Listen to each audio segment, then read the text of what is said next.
look at it historically. So what we're trying to do now is something that's never been done.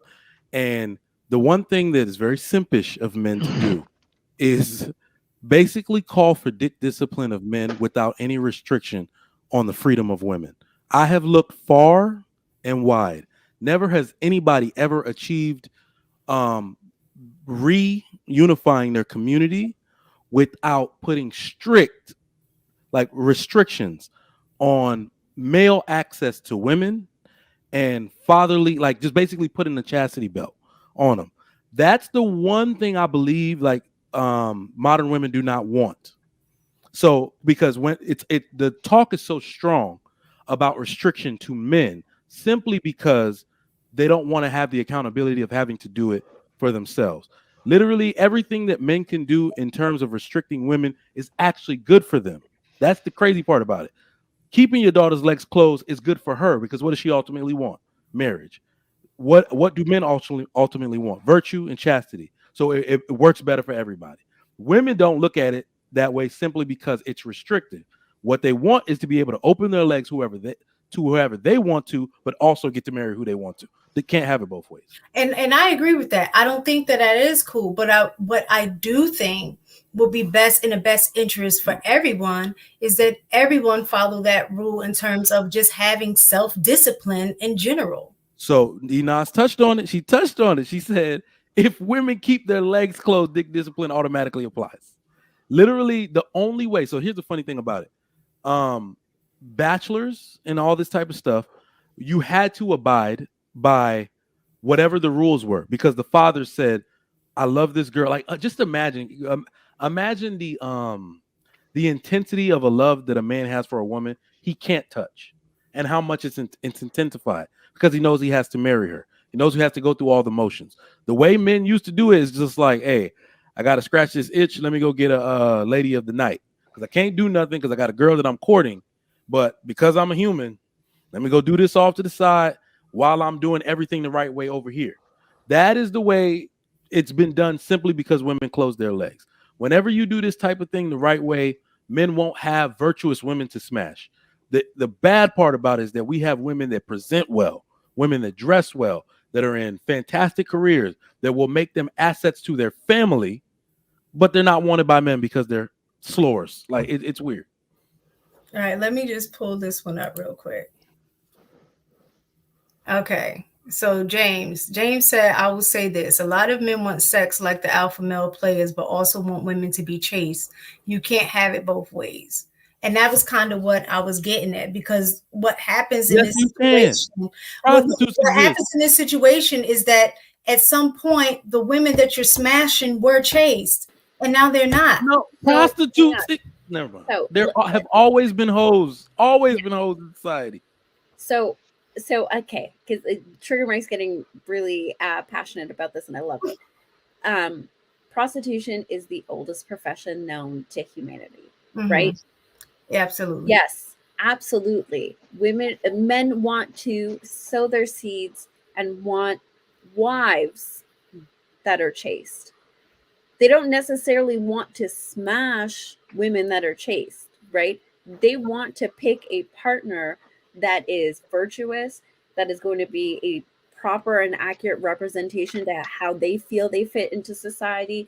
They want somebody who is worthy of raising their children, somebody who's going to elevate them in terms of their status in society. That's not the professional 304. Mm-hmm. That's not the woman whose job is to get men off. Well, see, I'm Right? not referring to But a professional 3 or 4. I'm just talking yes, about on I hear you. average, I general hear you. women. I hear you. I'm getting there. I promise. So the thing is, what men are complaining about right now is that because your average woman is taking on the same characteristics as the professional 304, right? That these women, in the eyes of men, are not worthy of being wives, right? And that's where the issue is if you are not going to keep your virtue and your chastity, what's the point in marrying you? I could just continue running through all of you and just keep moving like it's nothing, right? That being said, if women decided Nope, I'm going to be worthy of marriage. I'm going to keep my knees together. We're not doing this. I'm not playing this game with you. You can go spend your coin to do that. But I'm going to be the woman who is worthy of more than just a couple of bucks and a good night. I'm going to be the woman who's going to get protection. I'm going to be the woman that's going to get covering. My children that I bear for you are going to be publicly acknowledged as your children and also get the inheritance, get the legacy, and get your last name. Because what was happening in the times where men did not have access to sex as freely as this is that bastard children did not get their father's last name. They did not because they weren't getting inheritance. They weren't Jon Snow. acknowledged. That That's true. woman became responsible for those children, whereas the woman who was married, who was virtuous, her children were taken care of by the husband. That woman also did not have to work, whereas the 304 still had to be a 304 to have income to take care of her children.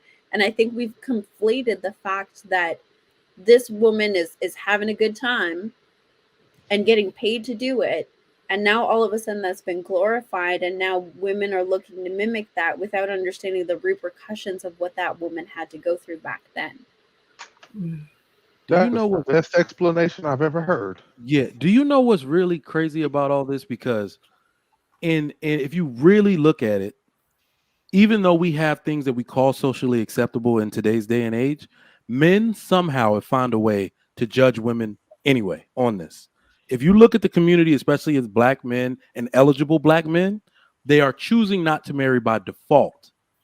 Because when we act like it's like by default.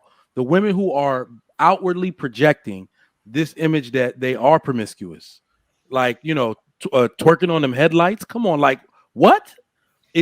So naturally, when you see who suffers the most from lack of marriage, you see, it's almost as if there's The something in our children. biology. Exactly. It's almost like it's something in our biology that says, yes, we know men will sleep with them. Everybody says, oh, you shouldn't sleep with them. Literally, a woman, man, putting her ass out there is saying, sleep with me. Men are going to do that in droves. But the one thing we cannot, it's like some men cannot do, is take this woman serious enough to give his last name to. Like naturally, it's almost like men cannot do it. I Right. guess So I look at it from a perspective from a morality issue. If you say that you are a person of character and moral, and I'm not naive to the fact that this happens. Don't get me wrong. I'm not naive to that fact. But what I'm saying is from a morality issue and a character issue is that I don't think sleeping around for men or women benefits either in that regard. It just doesn't. And if we sit here and have these conversations and say, yes, it's a biological thing for men or whatever, we can give scientific proof about that or whatever, but what separates us is that we do have the ability to not necessarily act on instincts. Like animals only have their instinct, right? We have the ability to reason and things like that. So what I'm saying is if it's a morality issue, a character issue, I think a lot of times what's right and wrong is not gender specific. What's right is right when you're looking at it from morality issue, and what's wrong is wrong. That doesn't change because a man does it or a woman does it. And if you're living your life according to a moral compass, then I don't think that that will be okay from either side. That's all I'm saying. I try and be as moral as possible, right? From a man's stance, it's not morally wrong to sleep with like women. Like we don't view it that way. That's something y'all see. So that's what I'm Like, trying to say. You even when don't y'all view say it that stuff way, like, but that don't mean it's right. no, morals like your internal morals. They're something that's your set of beliefs. As men in general, we don't view it like that. That's how y'all view it. And then y'all unilaterally apply it to us, like when they be like, yeah, y'all out here creating soul ties. Men don't create soul ties through sex.